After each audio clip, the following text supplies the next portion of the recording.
everybody. Welcome back to the realm. Another Monday night episode, or do a single topic that we'll dive into. My name is Gina. I'm Rich. How you doing, everybody? And we have our first ever guest on the realm. And we are going to be discussing artificial intelligence. So we have with us today Nicholas LePar. And Nick, you want to tell a little bit about yourself? Yeah, I am just finished my master's in computer science with an emphasis on artificial intelligence. So I'm a young, sprouting engineer in the field, and been inspired by electronics pretty much my whole life. So my career has led me to a number of different interesting places, and here I am talking to you guys. Thank you for having me on your show. Thanks Absolutely. for being here. Thanks for doing it. I have to toot my own horn. Toot toot. Nicholas is actually my son. I can't imagine anybody would watch this video and not be able to realize that Hi, Mom. because we look too much alike. But having said that, I want to brag. Nicholas attended UW-Madison, where he got a bachelor's degree with double major in electrical engineering and computer science. And then from there, you went to Georgia Tech, correct, for your master's, where you got your master's in computer science, as he said, was an emphasis on artificial intelligence. So Nicholas always had aspirations and dreams of becoming an engineer, a very brilliant man, and I think he's the perfect person to speak on this subject. Cool. As Nicholas has worked since even his internship as even a younger sprouting engineering professional, utilizing artificial intelligence in his career up to this point. So that's what, the last 6 years? Yep, I would say so. So, Nicholas, we have some questions that we're going to ask you. I'm ready. And so I think that what we want to start with is, could you give everybody that's listening and give us a quick version of what artificial intelligence is? Yeah, good question. I think artificial intelligence means a lot to a lot of people, but the biggest thing for us when we talk about artificial intelligence, whether it's in the field or what people see in the movies, it's employing some agency in our machines we make.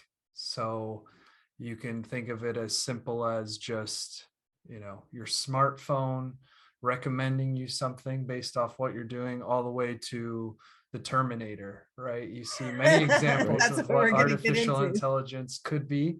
But really, it's just, how can we bring intelligence to our creations, really? And there's examples of that throughout history, of people thinking about artificial intelligence, all the way back to the Greek philosophers speaking about automata from the mythological creations, obviously up until now, where we're seeing self-driving cars and thinking about what super intelligence would look like. So it spans a whole field, but it really is just about bringing that intelligent behavior to a machine and maybe giving it some agency itself. Right. When I think of AI, probably like a lot of the people out there, you think gaming right away. I'm a big gamer. I do a lot of stuff with like racing games, and there's the AIs that are always out there that you can actually go into different programs and kind of manipulate what they do, so to speak. So I think that's the first thing I think of. If someone says AI, I'm thinking video games. Or on the flip side, like you were saying before, you think movies. You think of different movies that have the robots and they're taking over, or things like that. But I'm sure that spectrum is so wide, just from the fact you mentioning like the self-driving cars and stuff like that. I don't know that was the first thing that came to my mind, as an AI, And that's the thing about the field. It's gotten so big, and it's touched so many different things. I mean, we would call, another example of AI would be just routing you to your destination through a directions map based off of maybe traffic. Even that's a form of artificial intelligence. So under GPS. Exactly. Gotcha. It's this class of problems that we use to implement and find solutions in a huge space, all the way up to the world, like a self-driving car. But you bring up a really great point, just like simulated worlds, like in games. Like how do you get someone to be immersed into a game by having that intelligent behavior around you? Because if they just ran in circles, you'd get pretty bored of it pretty quickly, because that's not really intelligent.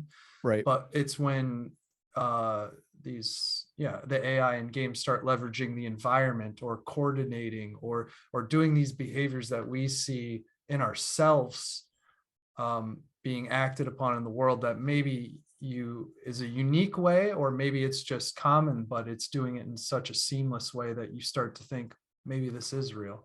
Right. So yeah, it covers a wide and I think that's how topics. people become so immersed in gaming as well. Absolutely. It's an escape, but it's not it's an escape to like a fabricated world, but a world that feels so real that we almost feel like we're living another life, you know, and a better one at that, because there's none of the complications from the real world in the gaming.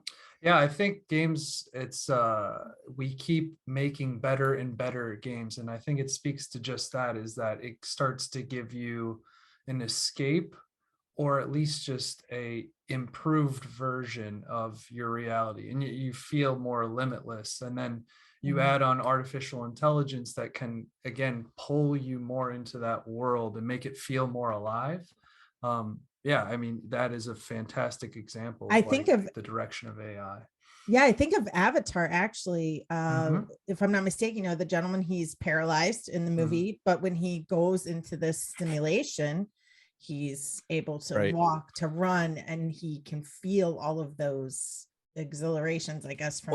And to connect that exact topic to something that is, you know, actually progressing in technology along those lines of, you know, like the Matrix or the Avatar kind of brain link.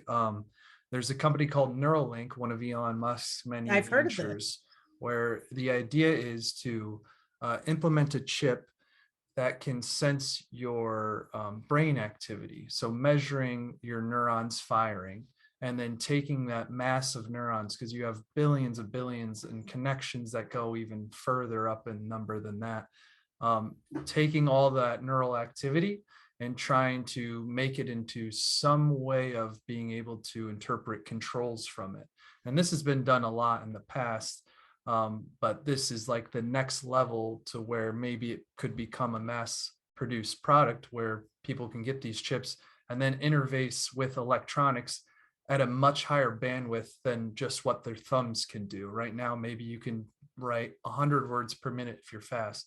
Imagine what you could do if you could just skip the interface between your fingers, but directly connect to your brain, and then vice versa. Holy shit. Can you experience the world, or can you experience, let's say, a game style still, maybe a more immersive world where you're actually feeling senses coming back to you from that game, not just vibration from a controller, but actual muscle activity that is being stimulated by the neural link. So it's definitely something that's on the horizon that is extremely interesting to me. And it brings up a whole host of questions on where that can go.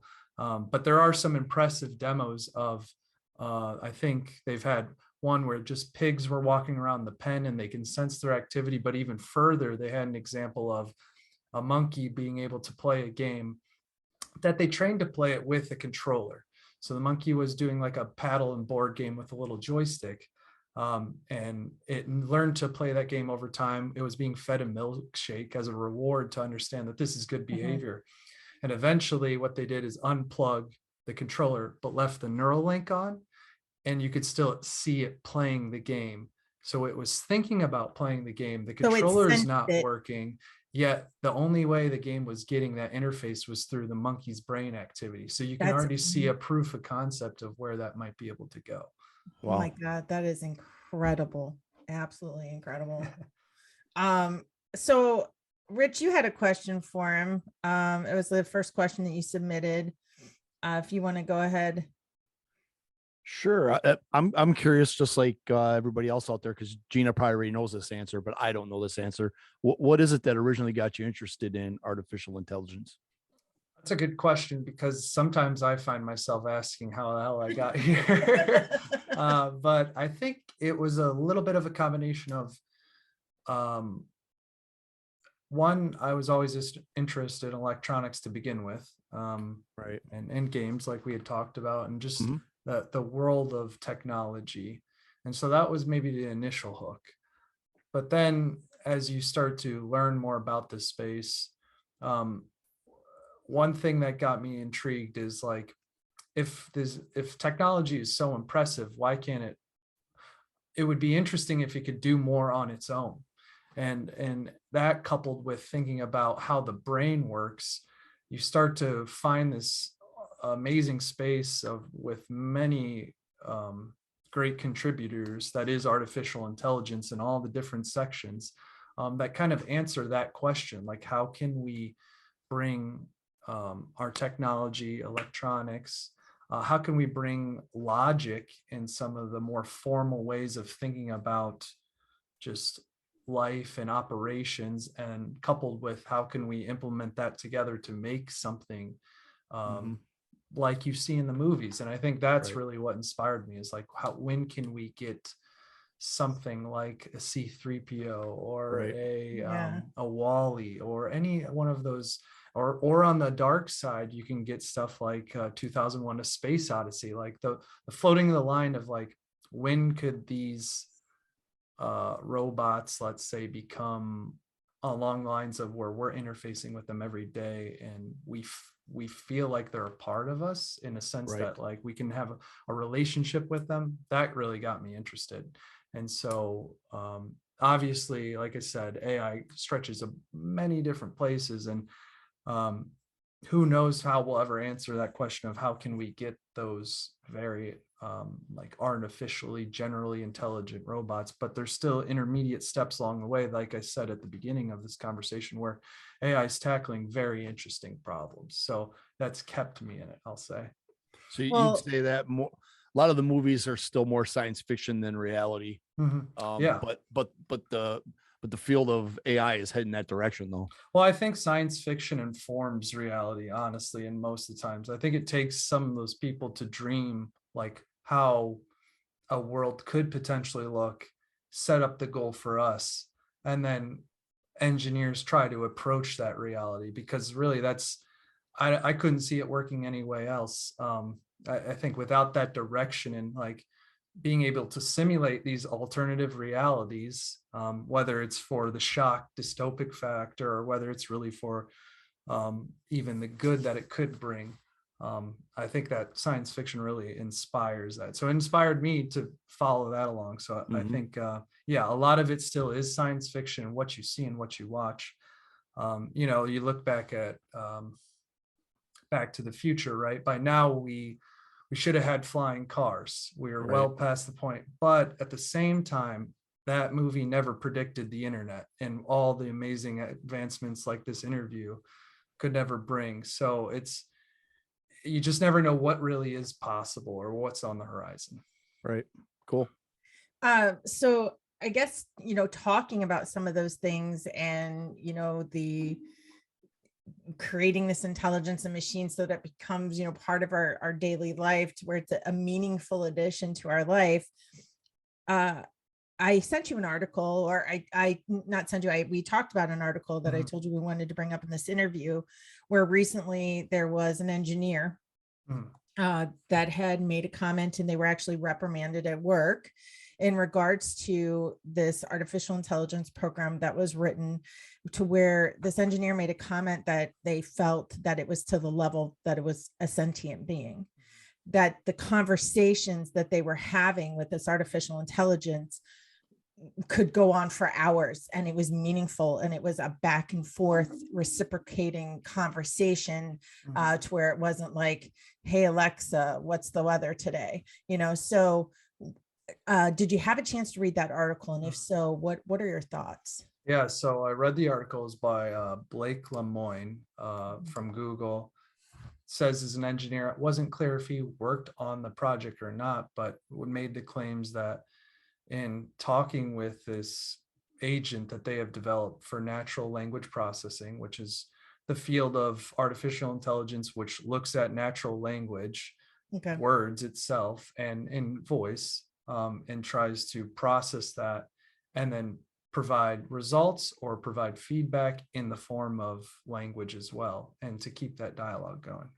Just one question real quick Yep. to interject. So when you're talking about the language, is it, does it go beyond the words themselves? Does it also work on cadence, speech patterns, those kinds of things as well? Sorry, and then I'll let you get on with your. No, that's a really great question. And maybe we should back up to really the dawn of what this project was, not necessarily the Lambda project that this engineer Lemoyne was talking about at Google, but about how we can discern sentience, consciousness, and intelligence in artificial intelligence. And that actually is a question that has been asked even back in the 1950s. So Alan Turing is one of kind of the forefathers to computational science and how machines work today.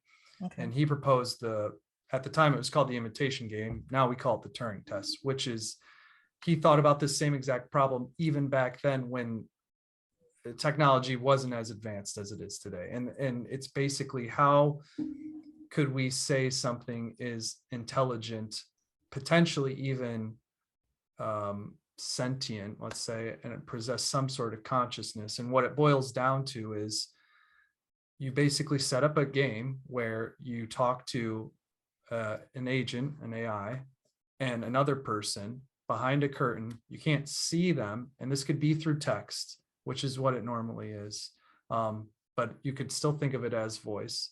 And if, so long as you can have a conversation with them and not be able to tell the difference between the two different entities, then whatever that machine was, A or B, then that is intelligent enough to say that it can pass this game and potentially be considered consciousness. Holy shit. Wow. Now, that's was great for the time. It was fantastic for the time. And I in some sense, I agree with it, because we don't have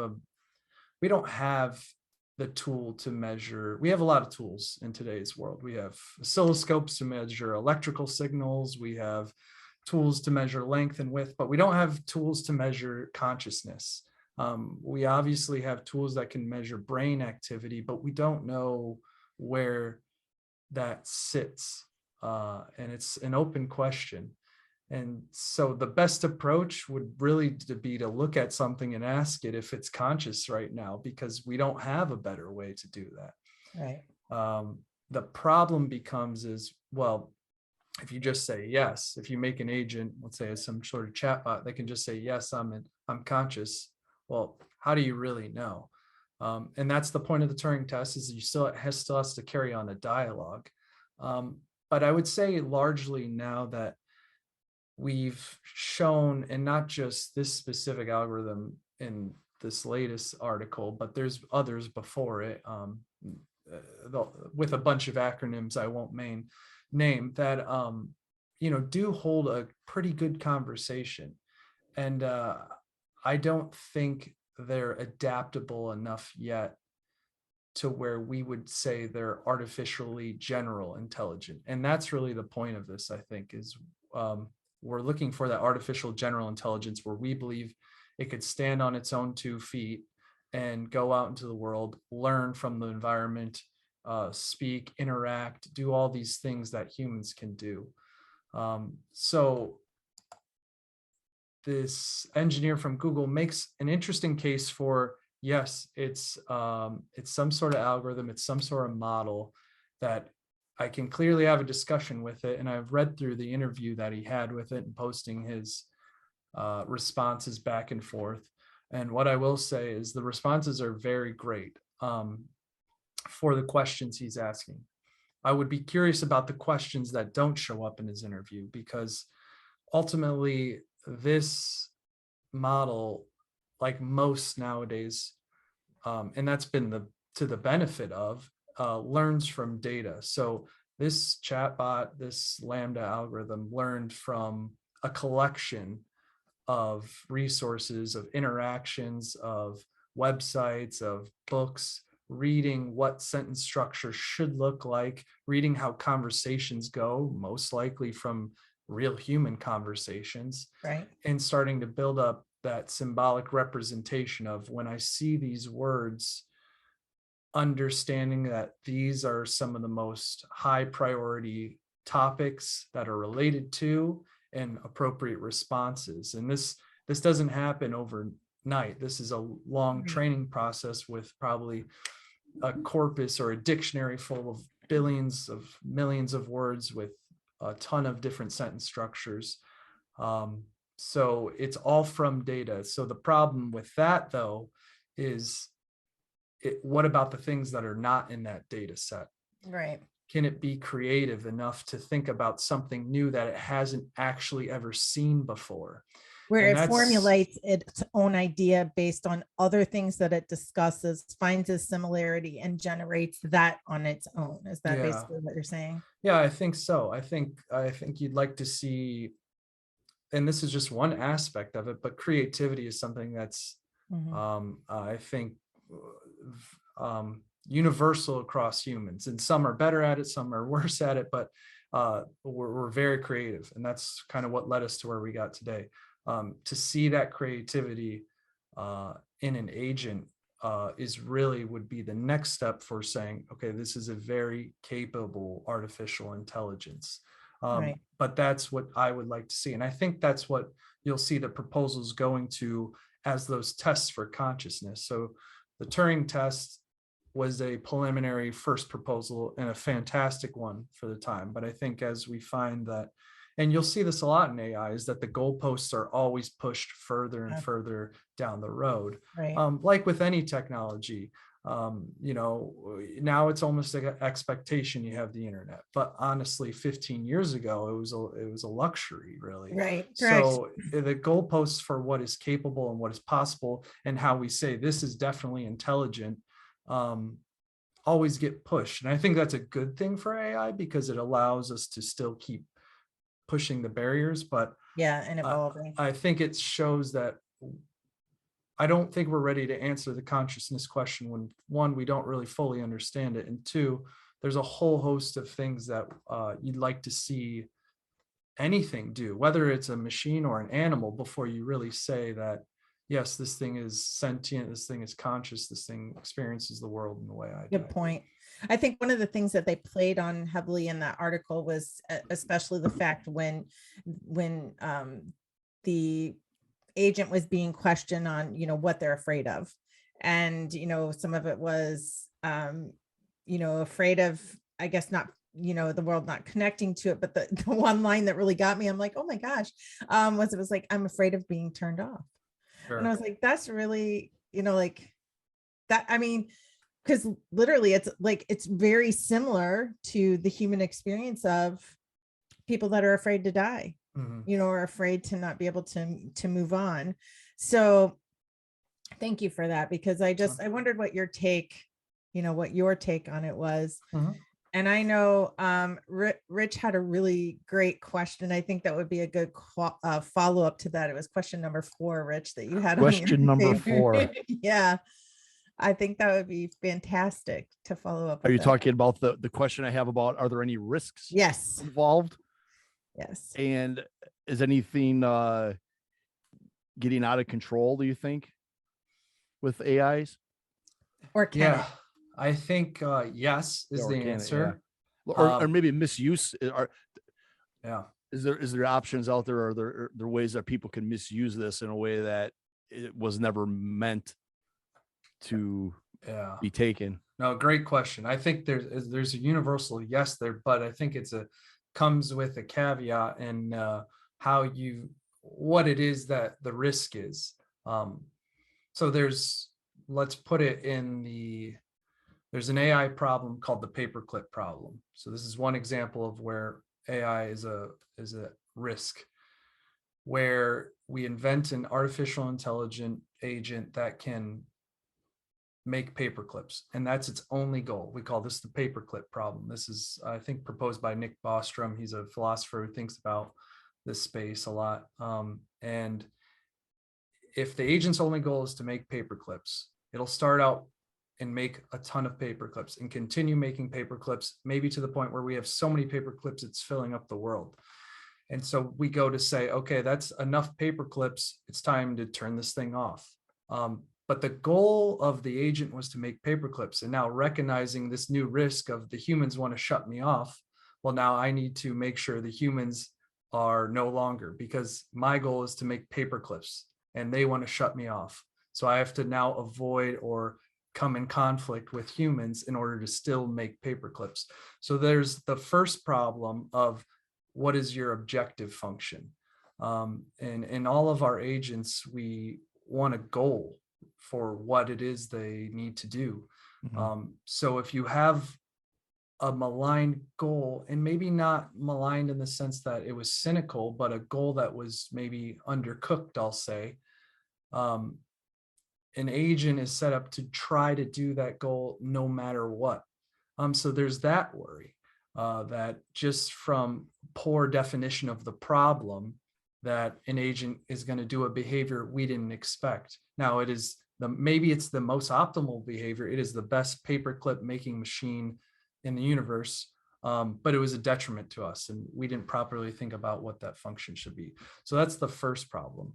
And that can emanate throughout. There's the problem of, if you have an artificially general intelligent being, like in all the dystopic movies, they just want to take over the world, right? And yep. Be their own race, let's call it. So there's that kind of super futuristic world where it's doomsday.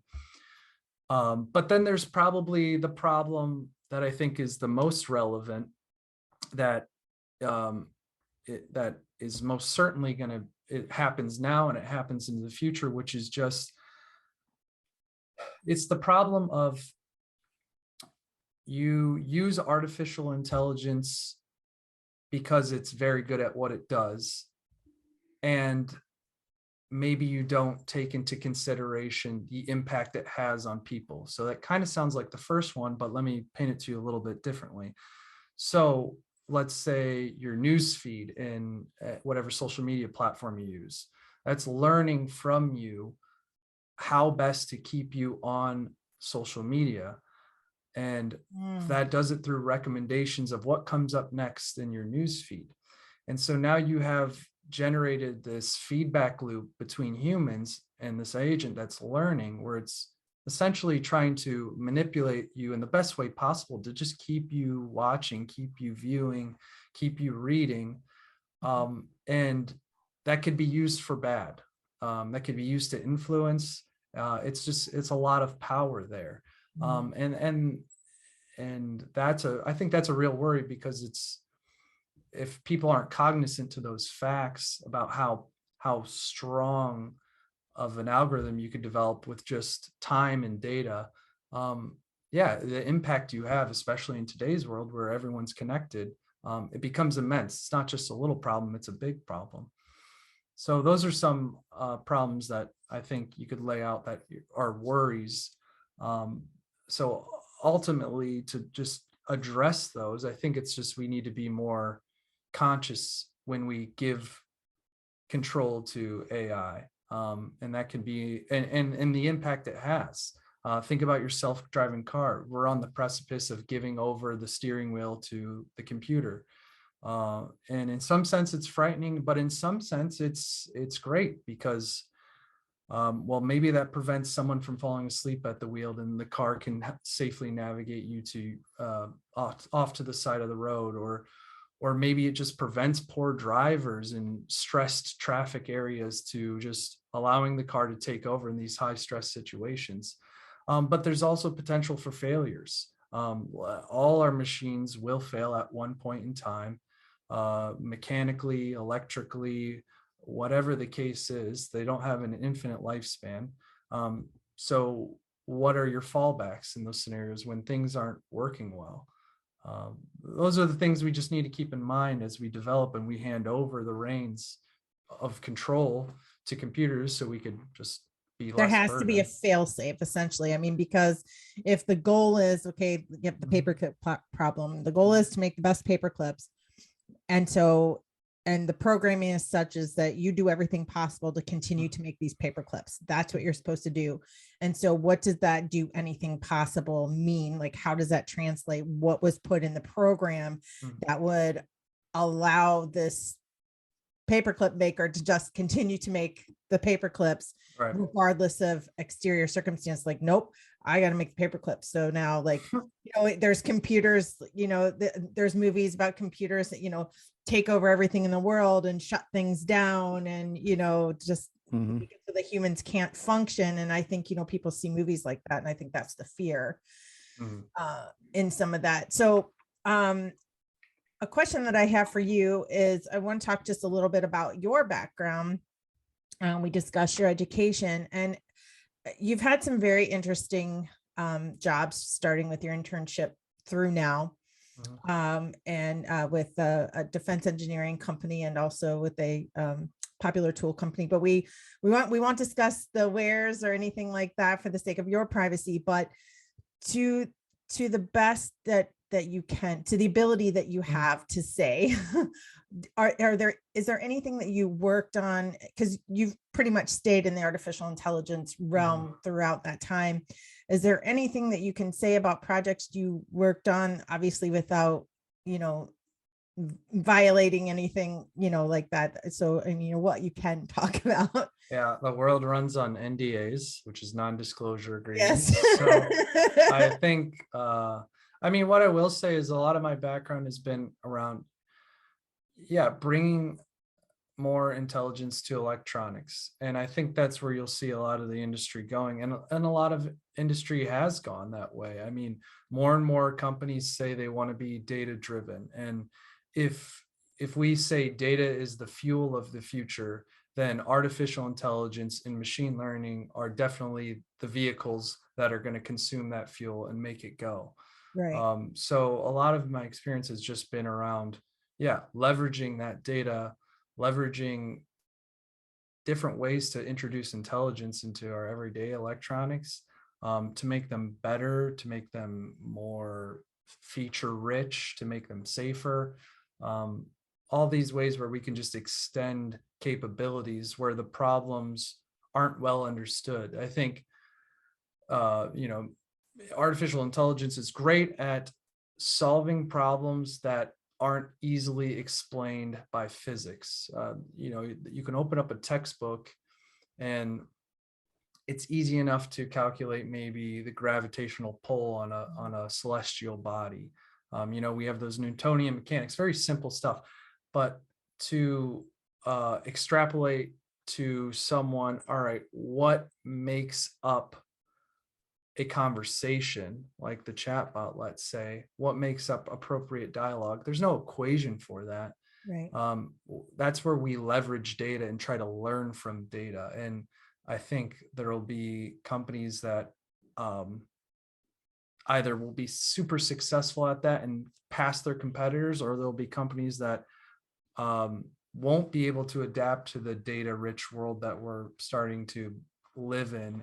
I mean, it seems like everything nowadays has some version of your data being leveraged to improve itself. Sure. And I think that's what we're seeing in the last, I'll say 10 years, is just this transformation to actually leveraging data to improve certain industries that never been able to get this level of detail before. So that's where I hope to see myself off in the next few years as well, is just further exploring this space and what it can do to improve. Yeah, I love the direction that you're going in now, and as mom, super proud. Of course, I won't discuss, where your new endeavor, but you mentioned about the everyday life type thing. So I guess, what are some examples? I know you've mentioned a couple, but just, for everybody listening, what would be some examples of everyday artificial intelligence that we already use that we just, I guess, we don't realize? Yeah, I think for one, if your phone unlocks with you just looking at it, there's a perfect example of artificial intelligence. Back to the question of, or back to the topic I brought up of like equations of the world, there's no physics equation explaining what a face is. I couldn't tell you to write down exactly what makes up a face to the specific pixel, right? If I showed you a picture, you'd see a face and you'd recognize a face. And that's about as far as it goes. Maybe the eyes really draw you in, or the eyebrows, ears, the skin with the hair and the locations. But I mean, how could you actually write something down that explains what a face is in an algorithm form? And that's what we need. And that's where artificial intelligence, specifically machine learning, comes in, where we can train over millions of pictures of faces and help compute a model of what a face is. So therefore, in this algorithm, in this model, we have a fantastic application of being able to detect faces now. That's something that, gets used for putting funny filters on your face now. Like those are all. I never even thought about that. Yeah. So once you can grab a face, well, what can you do with the face? Maybe unlock your phone, but maybe we can manipulate it. And that's also to a horse, a cat, a zebra. Exactly. Those are very those are applications that could not have been as successful as they were without artificial intelligence and machine learning. So all you Snapchat users, there you go. Yeah, if you're afraid of it, don't be, because that's your next filter. Precisely. Anything else? So you mentioned the GPS system whenever it's detecting traffic. So basically it goes by, I don't know if there's, so I know maybe then there's 2 steps to where traffic ends up showing up on a GPS. And so maybe you can help me understand that. I know that within the GPS, there is the ability, at least on smartphones, where you can report an accident. You can report, an officer on the side of the road, running radar. You can report slowdown in traffic, debris in the road. So is it only able to detect that traffic because of the reports that's being given? And so this program recognizes, and so now it's going to change the function, calculate the amount of time that it's adding on. Or, there's some people that believe that the satellite is tracking the phone and can see that your speed is decreasing, and so therefore it's going to calculate a new ETA. Yeah, it's definitely both. Okay. Either being, what you report, obviously, and that comes whenever like construction companies ever do construction on the highway. Luckily, there's the system where you say, on this strip, for all providers who are getting traffic data, this is going to be a 1 lane, let's say. So that's very important. But also just having your phone on sitting in the cup holder while you use those navigation apps, not only are you downloading the direction to go, but you're also uploading how long it's taking you to get there. So in essence, you using it is also improving the experience for other people. So that's more of that adaptive feature. But even just being able to reroute whenever you take a wrong turn is a form of, all right, here's a problem, just like a puzzle. I need to explore the new road space ahead of me to figure out what is the most advantageous route to take.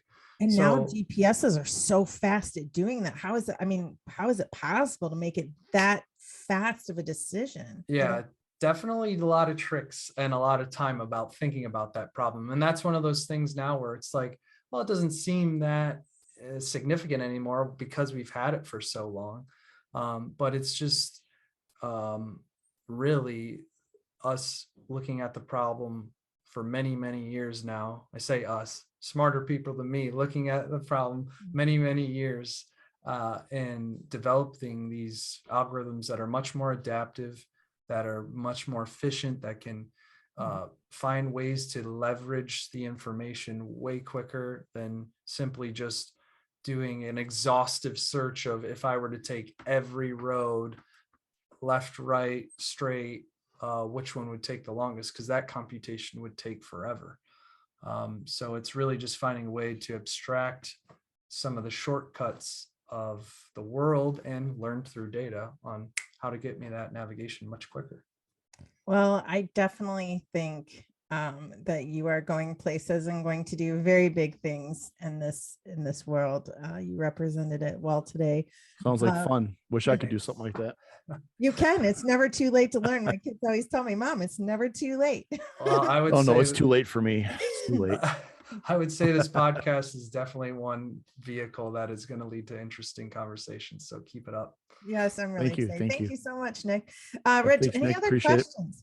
Any other questions for Nick? I don't think so. I had a couple other ones, but I mean, I don't know. He actually covered them all. I think the one thing that maybe was there one that you thought stood out more than, I mean, one of the other ones I had was, what do you think the future holds for artificial intelligence in your opinion? Where do you think the sky's the limit, or is there no limit at all to this? I think we'll still progress. AI has gone through winters and it's gone through summers of being very relevant, then not relevant, then coming back to extreme relevance. Mm-hmm. And I think we'll always have that quest for wanting to implement agents for either friendship or for solutions.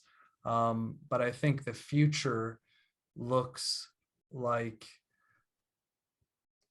what we see in the movies more, honestly. I think you see what Neuralink has done as we approach being able to interface with the brain more quickly. I think you have companies taking serious steps toward it as well. There's the Tesla AI robot that was introduced, that maybe that's the C-3PO of the future. I think it's difficult because some of those more grandiose things aren't of an immediate benefit to companies, but they certainly help us at this point. Right. They certainly help us dream a little bit more. And obviously some of the more mundane things like we talked about, like navigation, there'll always be reasons for that to be better. And there'll always be reasons for companies want to use data better, to pull inferences, to learn more about their customers, to do their applications better. But I really think it'll be those big moments where we're dreaming about the future like we see in the movies. That's where I would like it to go. And I think with a few select characters kind of paving the way, I think we can get there. Right. Awesome. I wanted to go out with that, but I had just one more question that came to my brain when we were talking about the language. So, and you can just take a couple seconds on this if you like. Do you think that artificial intelligence can be programmed as such because we have it already that recognizes languages, right? So it already recognizes languages, can do interpreting. We already have programs that are doing things like that. Now, what you believe in, totally, we don't have to discuss that. But if there were ever to come a time that aliens become known from other places in this vast universe, could it be used to detect communication, like ways to communicate with people from alien civilizations? I guess like the test would be, right now the language learning for these translation is because it's already pre-programmed with these words, right? So it already knows. But is there a way for it to detect patterns in communication, I guess similar to binary code, to interpret a message from other species that use other language, whether it be verbal or electronic communication? If these aliens we speak about are symbolic like us and use sentence structures like us and maybe even use voice like us, and that's the means of communications, that I think yes. And maybe that's even electrical as well, as you somewhat suggested. If that's not the case, that's a pretty big caveat to add. If that's not the case, then I think we'll have more work to understand how things communicate. I mean, we don't really even understand all the ways animals communicate on this planet. So think about what a crazy different world could be out there and how other things might be able to communicate in senses that we really don't rely on. Oh, what if there's a communication? Write a program. Sorry to interrupt. We could write a program that could understand communication between animals, like the the dog is really saying this, the badger is really saying this. Like, I guess that brings up a good point. I mean, there's people that actually hook things up to certain plants that gives off this like electrical, like it reads the electricity and turns it into sound. So you can actually listen to the sound of plants. So that's a really great. You might not have meant to go there, but that's where I went thinking, Well, wow, no, like, I think that's it. I think whatever the medium of the signal is, I think that'll be the challenge, is what is their means of transmission? And then can we detect the patterns? And hopefully they are symbolic and they appreciate objects in the world the way we do. Because that's really, I think, how much of our communication has gone through the millennia with even different civilizations. We see a common object and we can build a relationship between each other off that, even though we can't speak the same language. So if that's the case, then I have hope we can have some friends at a different part of the universe. Excellent. Very beautiful. Cool. Well, Nick, thank you so much for joining us today. I hope you had fun.